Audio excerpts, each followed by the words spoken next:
Some crimes are so dark, so shocking, that you can't look away. Tonight, we uncover the story of a tragedy that shook Paris to its core. This is a case you'll never forget. Subscribe now, because missing out on this would be truly horrifying. My name is Nero Wolf, and tonight, the story begins.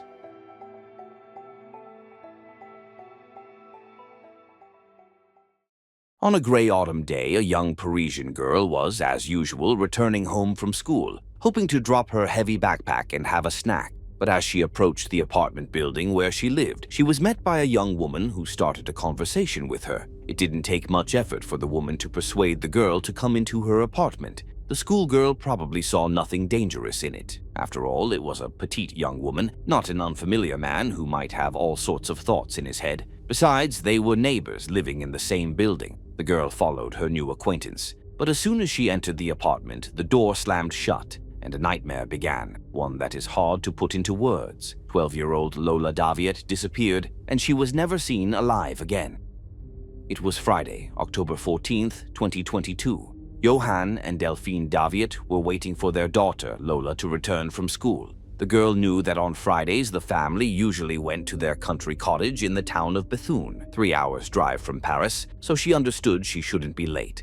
Lola had grown up very obedient and never went anywhere without permission. Her school was only about 200 meters from their home, so she was expected to walk through the door any minute. That's why, when the clock hand passed 4 p.m. and their daughter still hadn't arrived, the parents knew something had happened. Johann and Delphine Daviet not only lived in the building, but also worked there. This meant that Johann had the opportunity to check the security camera footage to see whether his daughter had entered the building. To his astonishment, the girl had arrived 45 minutes earlier, and she wasn't alone. She had entered right after a young woman whom the man did not recognize. The woman made a gesture with her hand as if inviting Lola to follow her. Judging by the video, the girl seemed somewhat uneasy, and the young woman herself looked uncomfortable too. The parents gave the police a photograph of the unknown woman. Delphine also posted her picture on Facebook, writing that her daughter was missing. She described what the girl had been wearing and added that Lola was last seen in the company of an unfamiliar young woman.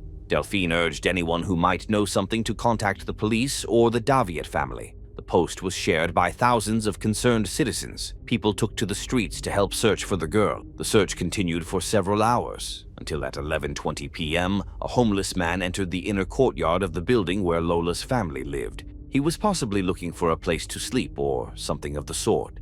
In any case, his attention was drawn to a large plastic suitcase. What he found inside made him immediately run to find a police officer. Inside, the police discovered Lola's lifeless body. A subsequent autopsy showed that the cause of death was asphyxiation. In addition, there was a deep wound on her neck, and her body was covered in bruises and cuts. The attacker had tied her hands and feet, and before placing her in the suitcase, had left one strange final mark. The numbers 1 and 0 were written in red ink on Lola's feet.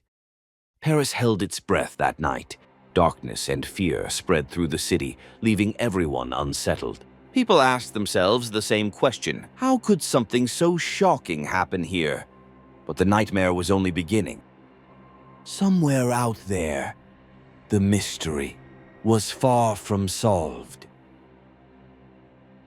The last person to see her alive was the young woman captured with her on the surveillance cameras. But who was she?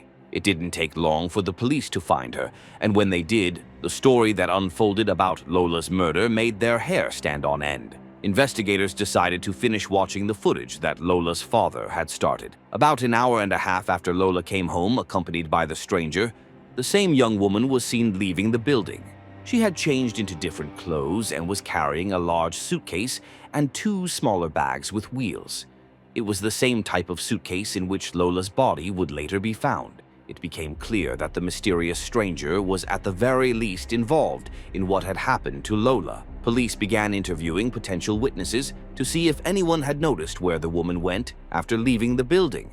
It turned out she had been unsuccessfully asking passers-by to help her with her bags, as they were heavy, and she struggled to move them on her own. Despite the usual friendliness and helpfulness of Parisians, no one helped her, perhaps because she looked and behaved strangely.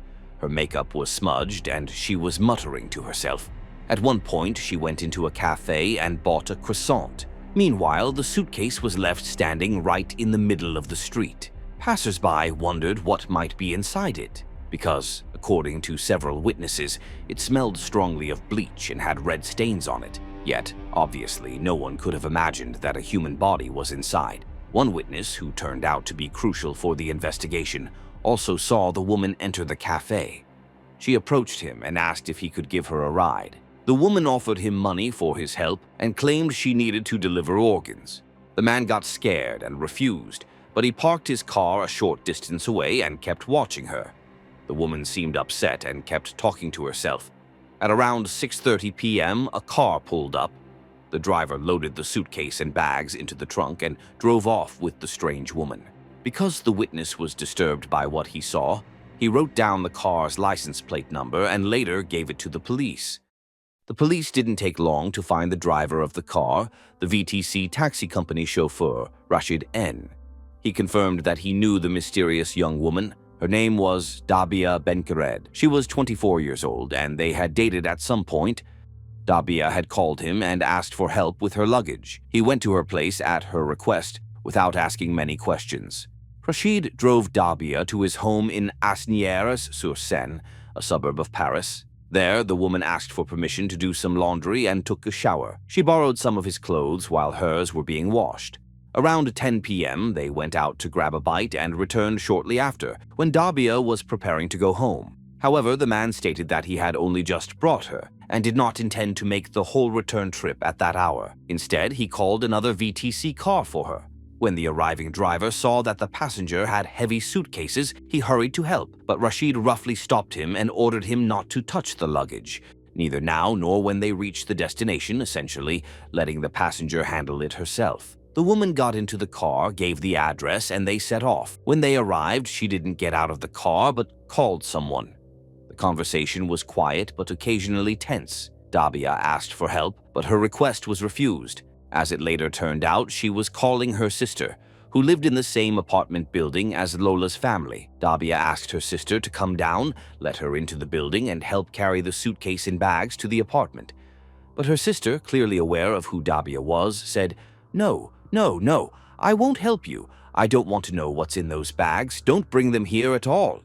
Not knowing what else to do, Daviet dragged the suitcase and bags into the inner courtyard of the building and simply threw them there. After that, she called a friend and asked to stay the night at his place. Apparently, having gotten rid of the luggage, Daviet completely calmed down, and she and her friend spent a perfectly ordinary evening, laughing and joking as if nothing had happened. Who was this woman, and what dark secret was she hiding? As investigators dug deeper, a disturbing portrait began to emerge, a mind fractured by grief, anger, and madness. But even they couldn't predict the true reason behind her monstrous act.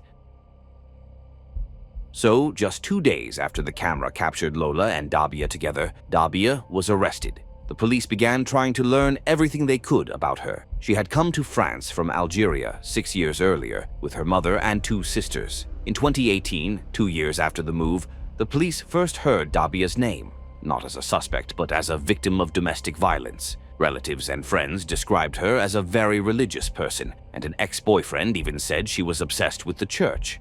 However, they explained that she changed after her father, who had remained in Algeria, passed away, and then, in 2020, her mother died of cancer. Daviet was unable to cope with these losses. She began talking to herself and became more aggressive and unstable. It was known that her temper and violent outbursts had appeared even before her mother's death. In July 2019, she got into a confrontation with hospital staff. When she was asked to pay for the medical care she had received, Daviet became furious and attacked the personnel, shouting that she had never asked to be treated and therefore shouldn't have to pay. As she was being escorted out of the building, she threatened that she would come back, adding that they didn't know what she was capable of.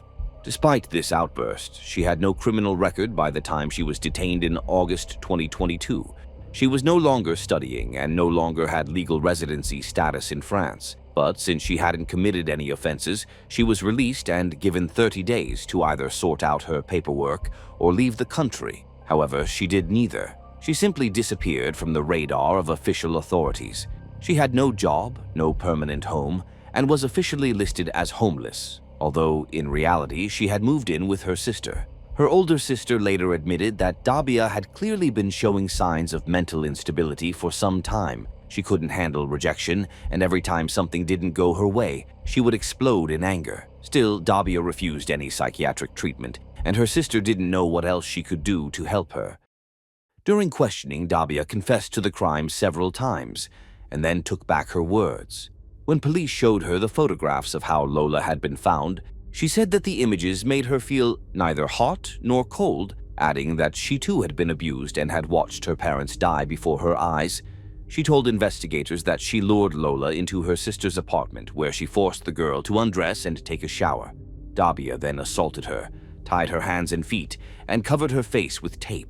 According to the autopsy, this caused Lola to first lose consciousness and then her life. Afterward, as if nothing had happened, Daviet drank coffee and listened to music. For some unclear reason, she then cut the lifeless body, possibly with a knife or scissors. She also claimed that she tasted Lola's blood, collecting some in a small vial, although the police never found such an item. Later, Daviet suddenly retracted her confession, saying she could never do such a thing to a child and blaming the crime on a mysterious knife-wielding man. Then she changed her story again, saying she had been fighting not with Lola, but with a ghost. Finally, she returned to her first confession, and this time investigators seemed to uncover the bizarre and all the more inhuman motive behind the crime. Daviet explained that shortly before the murder she had approached Lola's mother, Delphine, who worked as the building's manager. She asked Delphine to give her an electronic keycard, a pass that would allow her to enter and leave the building whenever she pleased, without having to ask her sister to let her in. Delphine had the authority to issue such passes, but refused, since Daviet was not an official resident of the building. She was merely a guest of her sister. Daviet, who was not used to hearing no for an answer, took this refusal as a personal insult. When she later saw Delphine's daughter Lola on the street, a girl who looked exactly like her mother, her pent-up anger boiled over, and she decided to take revenge. In other words, she committed the murder simply because, at 24 years old, she was not accustomed to being denied and wanted every whim of hers to be fulfilled. Investigators believe that at some point, the attack moved from the apartment to the basement of the building, where they found clear signs of a struggle. However, certain aspects of the case still remain unclear. For example, some evidence suggests a ritualistic element, such as the numbers written on Lola's feet and Daviet's claim that she drank her blood. In any case, police firmly dismiss the theory that organ trafficking was involved. They consider these details merely further reflections of the suspect's deeply disturbed psychological state. Daviet was charged with murder, acts of violence involving torture, cruel treatment of a minor under the age of 15, and concealment of a body, crimes that together could carry a sentence of up to 30 years in prison. However, investigators initially believed she might not have acted alone. The police arrested 5 additional people. The first was Daviet's sister, since everything had taken place in her apartment and in the basement of her building. But it was soon established that she had no knowledge of what happened and wasn't home at the time of the crime. The other 3 suspects were also released shortly afterward, and their names were never made public. The situation, however, is less clear with 43-year-old Rachid, Daviet's former boyfriend, who was charged with helping to conceal the body. Daviet herself accused him of being the organizer of the murder. What raised police suspicion was his behavior toward a taxi driver who had tried to help Daviet with her suitcase. Rachid abruptly told the driver to leave her alone. Those words were enough to put him under investigation. Did he know what was inside? He insists he didn't, that he never opened the suitcase and had no idea what it contained. At this point, the main question is whether the crime was the result of Daviet's mental breakdown or a deliberate act of revenge against Delphine. If she is found to be mentally ill, she will be treated in a specialized psychiatric institution. If she is deemed competent, she will stand trial. In early December 2022, a forensic psychiatrist submitted his report to investigators. He described Daviet as a very dangerous person, but not mentally ill. In other words, while she may not be entirely stable, this does not make her insane or incapable of understanding her actions. She is fully aware that what she did was horrific, illegal, and punishable, and she must face justice. Of course, Daviet's defense attorneys are expected to request additional psychiatric evaluations to challenge these findings. Currently, the accused is being held in solitary confinement at Fresnes Prison, the second largest prison in France, located just southeast of Paris. According to media reports, she rarely goes outside for walks, prefers to watch television, and, disturbingly, is said to smile and show pride whenever she sees herself featured in the news. Since Daviet had been living in France illegally for several months prior to committing the crime, politicians seized on this story to raise questions that interested them. They were quick to claim that there is a lack of measures against illegal migration in France because many crimes committed in the country are allegedly caused by migrants. In other words, if they had deported Daviet in time, today Lola would still be going to school, practicing gymnastics and figure skating, and simply enjoying life with her parents and older brothers. But Lola's parents believe that politicians are simply using the horrific death of their daughter to score political points. Johan and Delphine themselves decided that it was unbearably hard to stay in Paris, and they moved to Pas-de-Calais, where they are originally from. October 2025, in a Paris courtroom, justice was finally served. Daviet Benkeret found guilty and sentenced to life in prison. But for Lola's family, no verdict could ever heal what was lost. They left the city that once was home, searching for peace that may never come. Some stories end behind prison walls. Others stay with us forever. This was the story of Lola Daviet, a name Paris will never forget.